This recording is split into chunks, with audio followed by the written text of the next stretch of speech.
तर सातारा जिल्ह्यातल्या महाबळेश्वर आणि फलटण या दोन नगरपालिकेची निवडणूक पुढे ढकलली असली तरी जिल्ह्यातील सर्वच नगरपालिकांचा निकाल एकत्र जाहीर करा अशी मागणी माजी सभापती रामराजे नाईक निंबाळकर यांनी निवेदनाद्वारे केली आहे। जिल्ह्यातील महाबळेश्वर आणि फलटण नगरपालिकेची निवडणूक पुढे ढकलल्यामुळे त्यांचा निकाल 23 डिसेंबरला जाहीर होणार आहे।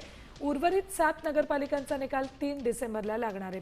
मात्र सर्व नगरपालिकांचे निकाल एकत्र जाहीर करावे अशी मागणी निवेदनाद्वारे निंबाळकरांनी केली।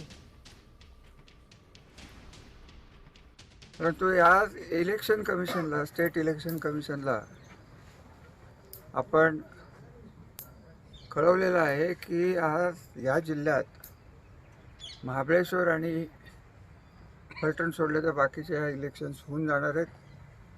3 तारखेला त्याचे निकाल लागणार आहेत। विधानसभेचे इलेक्शन जर टप्प्याटप्प्याने होणार असेल तर निकाल बाकी एकाच दिवशी निघतात। त्याच पद्धतीने या जिल्ह्यापुरतं बोलायचं झालं तर बाकीच्या नगरपालिकेचे निकाल हे राखून ठेवावेत। देश विदेशातील प्रत्येक घडामोडींचे लाईव्ह अपडेट मिळवण्यासाठी आता साम टीव्हीच्या सर्व सोशल मीडिया प्लॅटफॉर्मला लाईक, फॉलो आणि सबस्क्राईब करा। तसंच सर्व नोटिफिकेशनसाठी बेल आयकॉन प्रेस करायला विसरू नका।